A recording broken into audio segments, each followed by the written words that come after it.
Bem-vindos ao programa CPLP na GMN. Aqui apresentamos as últimas informações sobre a comunidade dos países de língua portuguesa. Cerca de 300 crianças estão a aprender na Biblioteca Infantil da Presidência da República.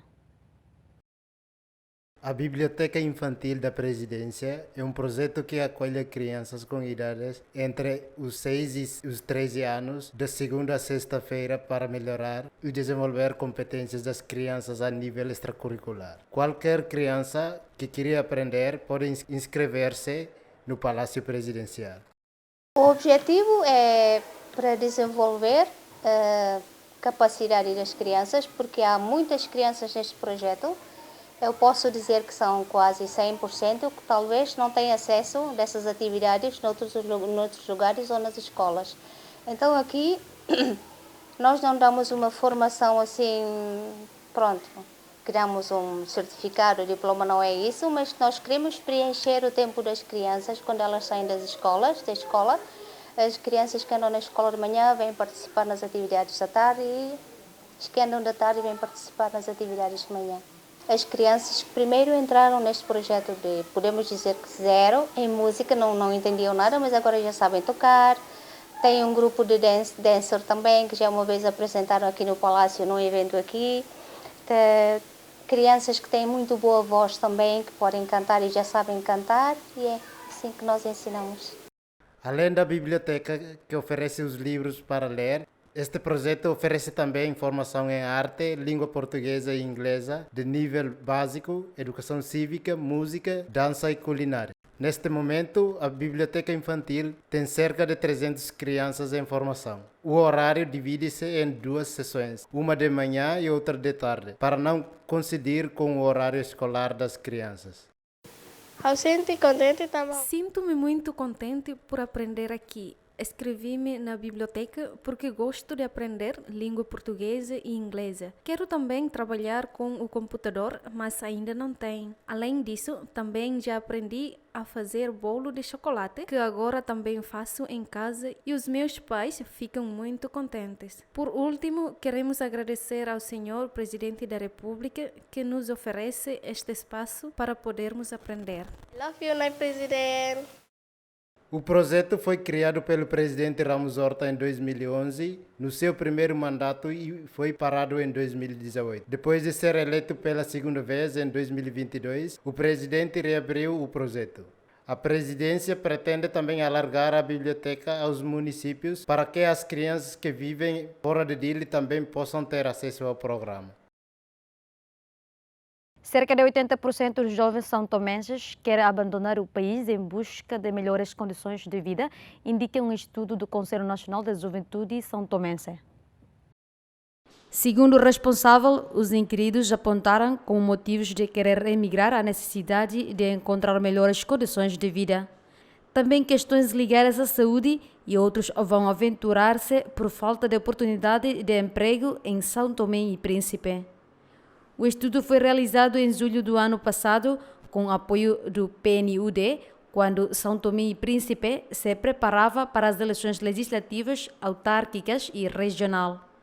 Segundo Laudino Tavares, o documento não teve acolhimento dos partidos concorrentes às legislativas, nem do governo de então liderado pelo ex-primeiro-ministro Jorge Bom Jesus. Após as eleições, o governo são-tomense passou a ser liderado pelo primeiro-ministro Patrícia Trovoada, que venceu as legislativas com maioria absoluta de 30 deputados. O secretário-geral do Conselho Nacional da Juventude considera que, apesar da alternância, a imigração juvenil não parou de crescer. Reforça, por outro lado, que tem sido o calcanhar de Aquiles nos últimos meses. O estudo concluiu também que a não participação juvenil nas votações eleitorais tem como principais causas a corrupção política e a ausência do cartão de eleitor. Ainda assim, Laudino Tavares sublinhou que os dados do inquérito provaram que muitos jovens votam e votaram, sobretudo nas eleições presidenciais de 2021. O diretor-geral da Organização Internacional para as Migrações, Antônio Vitorino, admitiu que o cenário de destruição pós-sismo na Turquia é muito pior do que na Ucrânia. Eu devo-lhe confessar que fiquei muito impressionado com o que vi na Turquia, porque eu nunca tinha visto um cenário de tão grande devastação como aquele que presenciei. Na realidade, a fúria da natureza é inimaginável. E embora eu tenha estado já em vários teatros de guerra e de destruição pela guerra, como por exemplo na Ucrânia, na realidade a destruição na Turquia é muito pior. E o sofrimento das pessoas que perderam tudo. As suas casas desapareceram em 60 segundos de um tremor de terra. O sofrimento das pessoas é enorme. E, portanto, há necessidade não só de apoiar com assistência humanitária as pessoas que foram atingidas pelo terremoto, mas também de começar a reconstrução de cidades inteiras que foram arrasadas. Neste momento, o financiamento da comunidade internacional é muito insuficiente. Estamos a falar de um apelo ao financiamento das Nações Unidas que está correspondido ao nível de 10%. As operações da OIM até estão ligeiramente acima disso, estão na ordem dos 30%, mas as necessidades no terreno são enormes e vai ser necessário continuar a insistir para que os países doadores se possam mobilizar para apoiar tanto a Turquia como a Síria na assistência às pessoas afetadas e na própria reconstrução do país. O diretor-geral da Organização Internacional para as Migrações considerou que houve condições para que os ucranianos ultrapassassem o período mais difícil do inverno. Apesar disso, enfrentou obstáculos e incerteza com a invasão russa. Bom, a situação na Ucrânia mantém-se caracterizada por uma grande incerteza em virtude da evolução da situação da guerra. As boas notícias são que durante o inverno foi possível criar condições. Apesar de todos os obstáculos, designadamente a falta de acesso à eletricidade, foi possível criar condições para que as comunidades na Ucrânia ultrapassassem o período mais difícil do inverno. Mas agora colocam-se questões de outro tipo. Em primeiro lugar, é importante continuar a apoiar as pessoas internamente deslocadas, que necessitam de tudo. Estamos a falar de 5,4 milhões de pessoas deslocadas internamente. Mesmo aquelas que regressam aos lugares de origem necessitam de apoio alimentar, necessitam de acesso à água, necessitam de roupas e necessitam também de apoio financeiro para poderem viver. Em segundo lugar, a nossa preocupação é também criar as condições para aqueles que regressam para reconstruírem as suas vidas. E isso implica reconstruir o país que ficou destruído pelo conflito. Designadamente, instalações coletivas, distribuição da energia, como é evidente, é fundamental, ou da água, mas também as escolas, ou também os locais de trabalho, pôr a funcionar um conjunto de pequenas e médias empresas que podem criar emprego. Isso é essencial para retomar a vida cotidiana na Ucrânia. Nós apoiamos a decisão que as Nações Unidas tomaram, no sentido de se juntarem à Comissão Europeia e à Polónia para exigir o regresso das crianças que estão na Federação Russa. Nós, diretamente como organização, não temos acesso aos ucranianos que estão em território da Federação Russa e, portanto, o nosso apoio é um apoio de sustentação da reivindicação e do pedido feito às autoridades russas. Eu devo-lhe confessar que fiquei muito impressionado com o que vi na Turquia, porque eu nunca tinha visto um cenário de tão grande devastação como aquele que presenciei. Na realidade, a fúria da natureza é inimaginável. E embora eu tenha estado já em vários teatros de guerra e de destruição pela guerra, como por exemplo na Ucrânia, na realidade a destruição na Turquia é muito pior. E o sofrimento das pessoas que perderam tudo. As suas casas desapareceram em 60 segundos de um tremor de terra. O sofrimento das pessoas é enorme. E, portanto, há necessidade não só de apoiar com assistência humanitária as pessoas que foram atingidas pelo terremoto, mas também de começar a reconstrução de cidades inteiras que foram arrasadas. Neste momento, o financiamento da comunidade internacional é muito insuficiente. Estamos a falar de um apelo ao financiamento das Nações Unidas que está correspondido ao nível de 10%. As operações da OIM até estão ligeiramente acima disso, estão na ordem dos 30%, mas as necessidades no terreno são enormes e vai ser necessário continuar a insistir para que os países doadores se possam mobilizar para apoiar tanto a Turquia como a Síria na assistência às pessoas afetadas e na própria reconstrução do país. O Mediterrâneo é uma das rotas mais perigosas do mundo e, infelizmente, como nós temos visto nestas últimas semanas, sucedem-se os naufrágios e as mortes.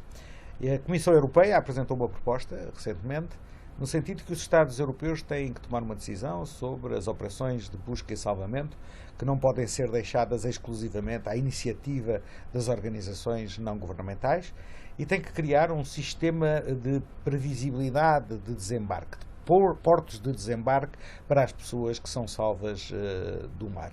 Obviamente que só será possível pôr fim às mortes no Mediterrâneo se impedir as pessoas de entrarem nos barcos, porque é aí que se joga o essencial. Infelizmente, nem sempre no caso da Líbia isso tem sido possível, e nós vemos um número crescente de chegadas à Itália. Neste momento, as chegadas à Itália oriundas do Norte de África, não só da Líbia, mas sobretudo da Líbia, está 3 vezes acima do número de chegadas no mesmo período do ano anterior, e infelizmente registamos um número de mortos que está acima do número de mortes registado no mesmo período no ano anterior, o que nos faz temer um ano terrível. A Comissão Europeia aprovou a extensão do mecanismo ibérico para limitar o preço do gás na produção de eletricidade. O anúncio foi do Ministro do Ambiente de Portugal. Hoje a Comissão Europeia deu o acordo à extensão do mecanismo ibérico para Portugal e Espanha. Recordo que o mecanismo ibérico foi um mecanismo que foi utilizado por Portugal e Espanha para dissociar o preço do gás da formação do preço da eletricidade.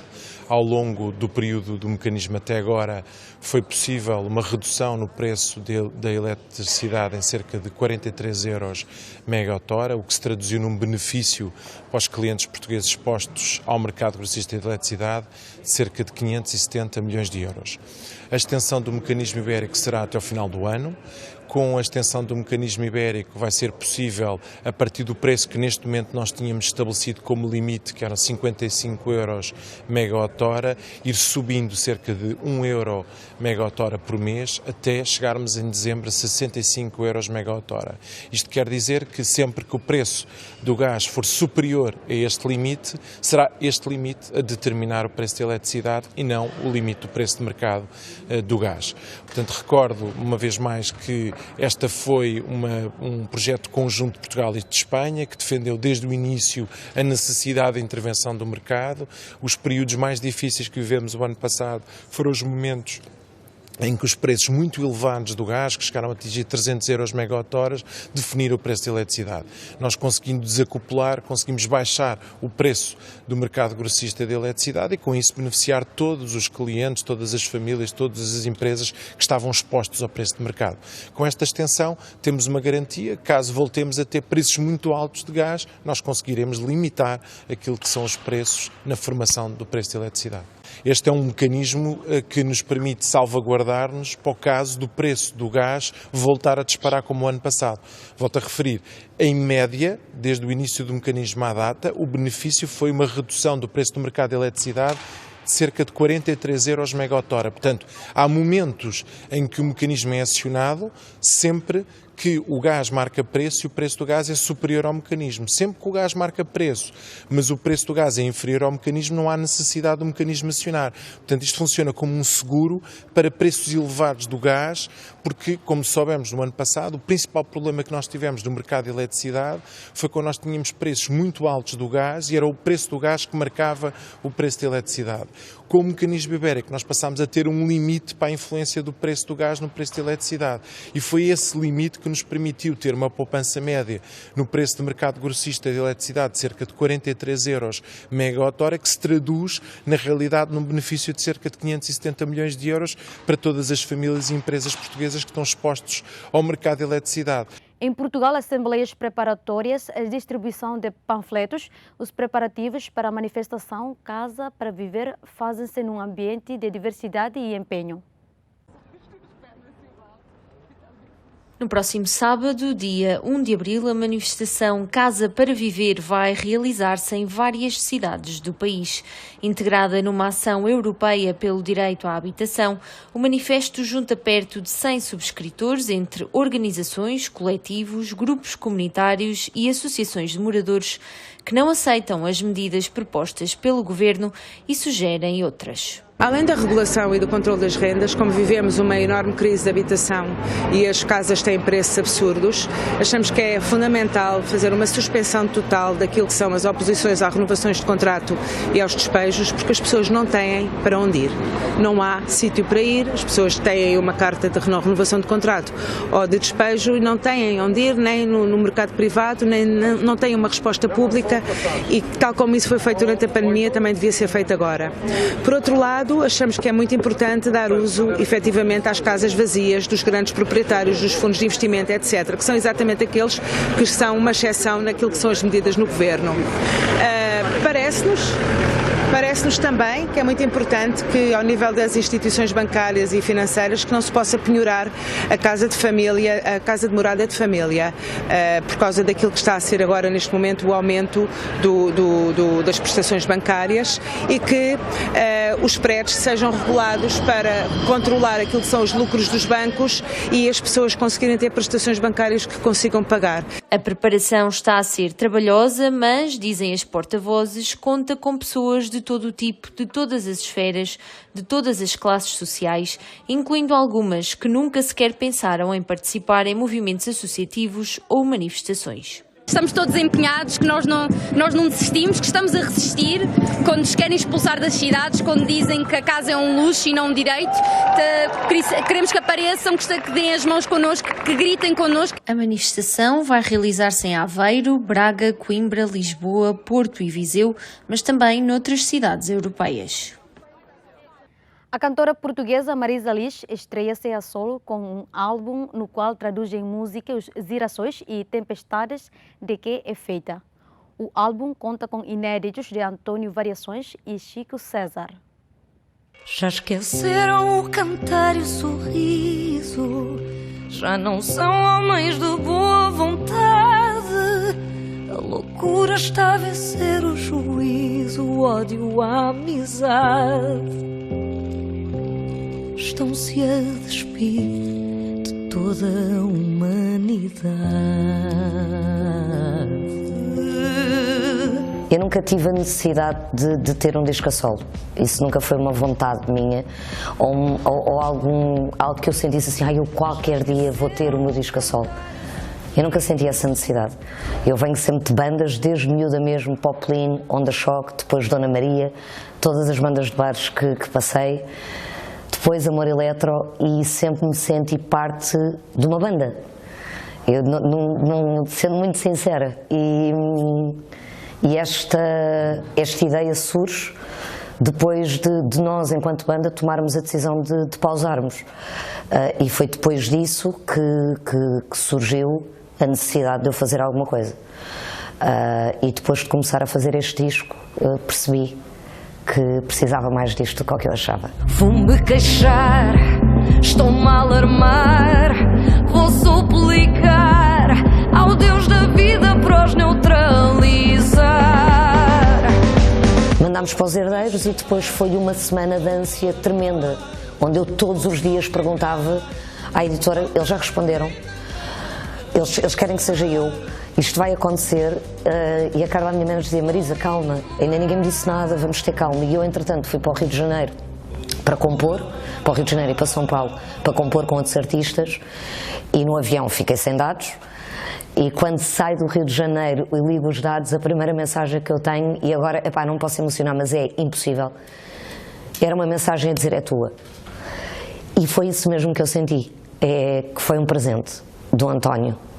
E que eu não conseguiria imaginar uma primeira música melhor do que a Guerra Nuclear para iniciar esta minha viagem a solo. Porque, na verdade, não fui a solo, fui com o maior deles todos. Uma grande referência, portanto. Uma das minhas maiores referências. Não a nível musical, mas de liberdade. E só nos últimos anos é que me apercebi que os artistas que eu mais admirei a minha vida toda foram aqueles que eu considerei durante a minha infância, sem saber inconscientemente, os mais livres. Olha lá, já é mais claro que o vidro que nos magoou. A multidão que já sabia não me avisou, por ter a força de um tornado que desarrumou esse teu mundo organizado que cedo secou. Mas hoje bebo o meu alento de tudo o que sou. Achei a peça que faltava e nos desmoronou. Guardei a chave do passado, agora já não estou. Podes ficar aí sentado a suspirar. Eu contei-lhe da minha vida, ele contou-me da dele.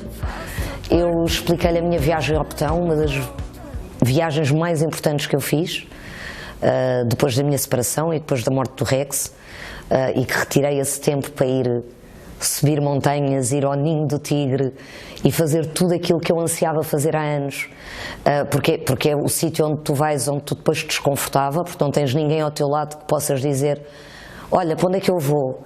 Olha, não me estou a sentir bem. Não, é conviveres com os teus girassóis e com as tuas tempestades no meio de um sítio onde tu não conheces nada.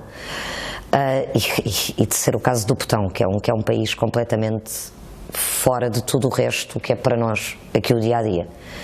E contei-lhe toda esta história, como é que foi a minha viagem.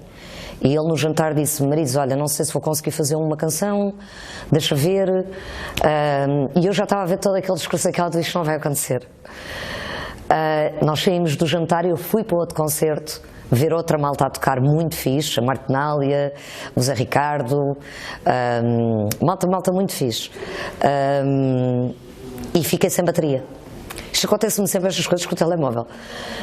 E o concerto, pá, eu sei que pá, 3 horas depois eu chego ao hotel, já com 2 cervejas, ou 3, e quando ligo novamente os dados no hotel, tenho uma mensagem do Chico César a dizer: aqui está a tua canção, sobre a tua viagem, espero que gostes. Pá, caiu-me tudo. Eu tenho uma canção do Chico César no meu disco. E é sobre um dos momentos mais importantes da minha vida. Além de que no silêncio a parte do shhh é do meu filho, que foi o que lhe pedi para gravar. E percebi que ele é o melhor do mundo a fazer shhh.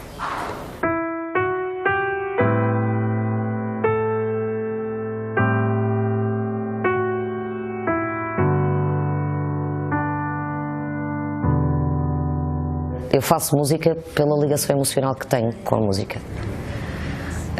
E essa é a primeira base de tudo. Por isso é que nós pausamos, porque somos amigos.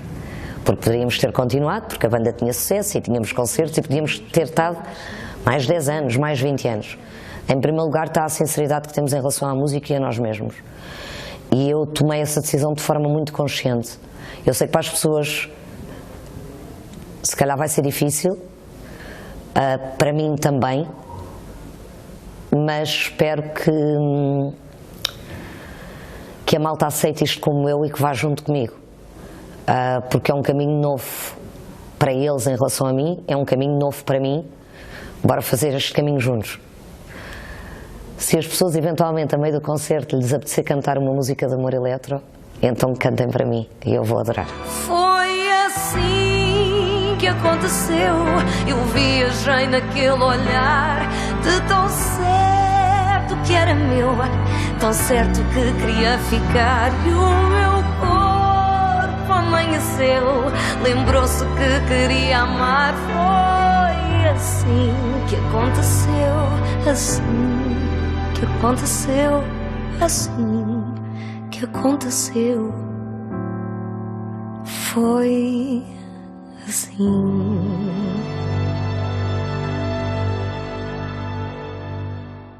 Foram as informações de hoje. Voltamos na quinta-feira. Até lá.